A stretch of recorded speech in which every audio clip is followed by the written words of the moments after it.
Alors, je vais corriger deux, trois petites choses.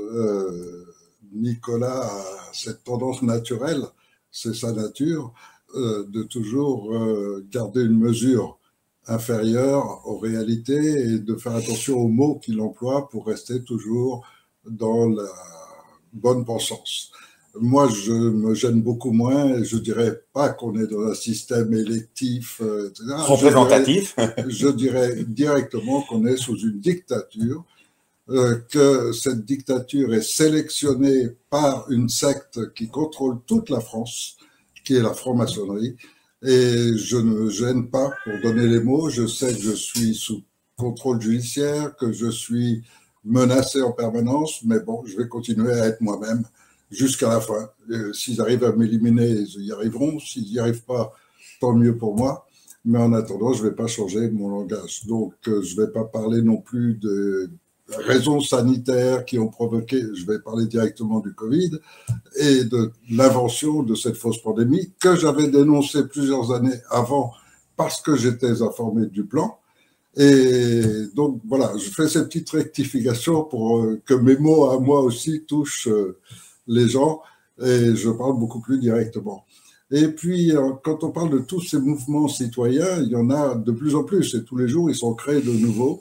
Mais il y a aussi d'autres sortes de mouvements citoyens, dont certains qui ont été initiés, par exemple, sous l'idée de se dire, puisque de toute façon, on est dans un système qui ne va pas et qu'il faut changer, il faudra des assemblées pour constituer une nouvelle constitution.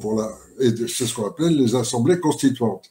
Et il y en a, mais des centaines qui sont créées, mais toujours à l'initiative d'un ou de deux citoyens qui réunissent quelques personnes, qui suivent une idée générale de se dire qu'il faudrait créer une nouvelle constitution et qui n'ont ni les compétences, ni le temps toujours d'y consacrer tout le temps nécessaire, ni les études nécessaires, et donc qui végètent depuis des années. Alors que moi, j'ai employé tous les termes en pensant, je ne veux pas employer le terme assemblée constituante. Pourquoi? Parce que tout simplement, ce sont des termes qui rapprochent trop de la République, donc d'un système, d'un régime que j'ai dénoncé sous une vidéo que vous trouverez dans le descriptif, qui est le système le plus pernicieux qui soit, qui est pour faire croire aux gens qui sont dans une démocratie, alors que c'est tout l'opposé. Et donc, j'ai jamais voulu employer ces mots. Mais j'ai défini et j'ai trouvé dans le droit international un autre terme qui définit la même chose, qui est un Conseil national de transition, donc un CNT. Et ce CNT est la véritable assemblée constituante, mais en plus légale et déclarée à l'ONU. Ce qui veut dire que c'est une assemblée constituante puissante qui a le pouvoir juridique pour elle. Et donc, à partir de là, on a essayé de dénoncer la même chose que tout le monde, mais en même temps de promouvoir ce CNT comme étant l'opportunité de la constitution réelle d'un programme qui non seulement prévoit que ce sont tous les citoyens et non pas seulement des petits groupes par-ci par-là, mais tous ensemble qui peuvent participer à la rédaction d'une nouvelle constitution. Mais en même temps, il fallait aussi maintenir la France pendant ce temps-là. Et il fallait aussi, et c'est pour ça, bienvenue à Sandrine et ce CNRP par lequel elle déclenche l'opération policière légitime, car suite à la Déclaration des droits de l'homme en 1789, il y a tout le code juridique qui a été mis en place grâce à Napoléon, et dans ce code juridique, il y a la protection de ces droits de l'homme. Ce qui fait que manifester, vous n'avez jamais besoin d'une autorisation pour manifester, c'est un droit constitutionnel.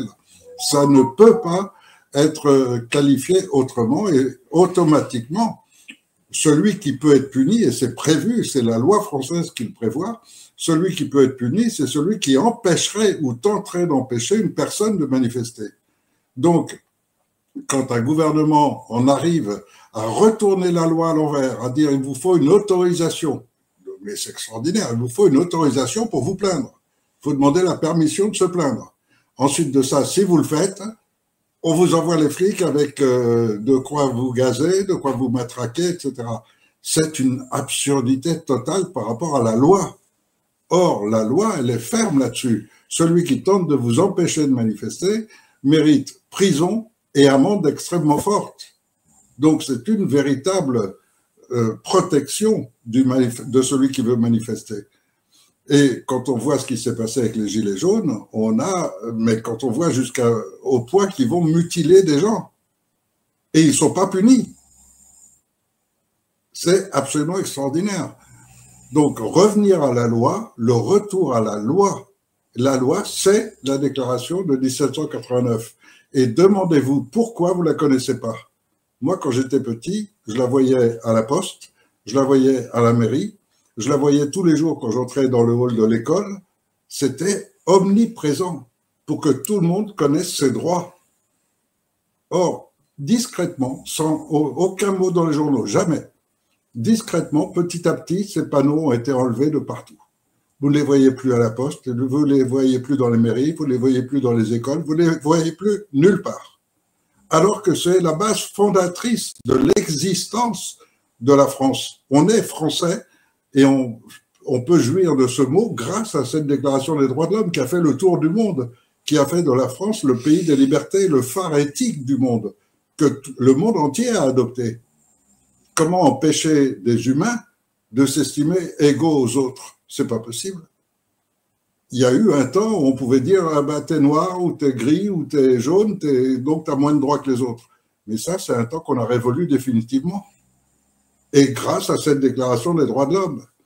Donc, aujourd'hui, on a réussi à la faire oublier à beaucoup de gens, mais en réalité, le retour à la loi, c'est revenir au juste droit. Et le juste droit, c'est ça et pas autre chose. Donc, ceux qui, avec cette République, ont retourné les lois pour que tout soit inversé par rapport à cette déclaration des droits de l'homme, c'est absolument inacceptable. Donc, on a créé ce Conseil national de transition, on l'a déclaré à l'ONU en 2015, on l'a proclamé en France, même si tous les médias ont reçu l'ordre de ne surtout pas en parler, mais ce CNT est bien existant et c'est bien l'Assemblée constituante qui, entre-temps, a profité donc de tous ces penseurs français qui voulaient faire évoluer notre société et qui ont apporté toutes leurs idées pour créer un système performant pour que durant cette période de transition qui va être nécessaire, durant cette période de transition, la France soit complètement protégée vis-à-vis de l'étranger. Et là, en ce moment, c'est particulièrement important puisque de plus en plus les militaires commencent aujourd'hui à éveiller les yeux et ce sont les sous-officiers, donc les colonels, lieutenants-colonels et autres aujourd'hui qui commencent à se dire il faut que ça change. On ne peut pas aller plus loin, on ne peut pas envoyer nos hommes se faire massacrer en Ukraine, tout ça, on n'en veut pas. Mais on s'aperçoit qu'aujourd'hui encore, le déclenchement n'est pas encore fait parce que les généraux sont là pour l'empêcher. Et les généraux, ce sont des politiciens, ce sont les complices des politiciens. Et c'est là où le travail du CNRP est excellent parce qu'en déclenchant ces tribunaux populaires, ça va permettre de mettre au jour tous les crimes commis par les gens. Crimes qui aujourd'hui sont protégés parce que quand vous avez placé votre complice à la tête des troupes pour qu'elle les contrôle, si vous l'avez placé là, c'est qu'il y a une bonne raison. Et si ce complice accepte jusqu'au bout de fermer les troupes et de les empêcher de réagir, c'est qu'il est tenu d'une certaine manière, et souvent par des crimes qui n'ont pas été dévoilés. Et donc le fait d'ouvrir ces tribunaux populaires, le fait d'ouvrir ces tribunaux populaires, c'est la meilleure action qu'on puisse faire aujourd'hui, c'est juger le crime. Et là-dedans, c'est avéré, regardez les vidéos de Karl Zéro, regardez les journalistes indépendants, vous en avez en pagaille sur Crowbunker, donc je vous mettrai aussi ce lien sous cette vidéo. Vous avez une grande partie du monde politique qui est impliquée dans les crimes de pédocriminalité, donc de maltraitance des enfants, des pires saloperies qu'on peut commettre sur les enfants. Vous en avez une majorité énorme qui est complice de détournement de fonds, donc qui est accusé économiquement, accusé de toutes les façons. Et c'est pour ça que pour les politiciens qui commettent ces crimes, il est important de garder le pouvoir et de nommer toujours à la justice celui qui va protéger ces réseaux pédocriminels, qui va protéger les escroqueries avec l'argent des Français. Car notre argent est pillé régulièrement par l'ensemble de la franc-maçonnerie avec ces gens en haut qui les protègent. C'est pour ça qu'on n'en sort pas tant qu'on n'aura pas réellement procédé à l'arrestation de l'ensemble de ces criminels qui passeront en jugement devant ces tribunaux populaires ou militaro-populaires pour les crimes les plus graves, quand il s'agit en plus de crimes de haute trahison. Et à ce moment-là, le CNT en place, ce sera pas seulement une assemblée constituante d'un petit groupe qui sera mené par l'un ou l'autre avec ses idées, ce sera l'ensemble de la population française, l'ensemble. C'est la plus grande assemblée constituante de l'histoire de l'humanité, de tout un peuple qui se réunit lui-même et s'offre le droit de choisir comment il veut vivre, de choisir ses lois, de gérer totalement son pays. Et donc, tout ça, c'est un programme qui demande une construction, qui demande des études sur tous les sujets, qui demande tout cela. Et tout cela a été fait durant toutes ces années, entre 2015 et aujourd'hui 2025. Donc, on a passé 10 ans à parfaire ce programme. On l'a testé 2 fois sur la technique qui permet véritablement cette démocratie pleine, totale, réelle. On a passé 10 ans à l'améliorer de toutes les façons et par 2 fois, ça a été testé avec des résultats fabuleux qui nous ont permis de réviser complètement le système judiciaire, qui ont permis d'établir déjà une première liste de toutes les urgences, parmi lesquelles suspendre totalement et immédiatement la dette de la France. Ça nous met quand même 80 milliards dans la poche. De résoudre tous les gros problèmes qu'on a en un rien de temps, dès la mise en place du CNT. C'est ce qui me fait dire à la fin, c'est pas qu'on a les solutions, nous sommes la solution. Le CNT, c'est la solution. Aujourd'hui, un certain nombre de ces militaires voudraient déclencher un putsch. Mais un putsch, c'est un coup d'État. Or, un putsch qui est illégal, c'est-à-dire qui n'est pas fait sous l'autorité civile, c'est un putsch militaire. Et ça donne l'autorisation aux grands criminels internationaux qui dirigent l'ONU de déclencher une guerre contre la France. Et ça met dans les rues de France les GI américains. Et ça, j'en veux vraiment pas. Je veux que le peuple de France soit libre. Et pour être libre, il faut que ce soit lui-même qui donne les ordres à l'armée de pratiquer les arrestations nécessaires et le retour à l'état de droit en plaçant dès le premier jour ce CNT à la tête des armées. Et légitimement, le CNT est déjà l'autorité légitime de France. Donc on a tous les outils, tout est prêt, et de plus en plus maintenant de collectifs nous rejoignent.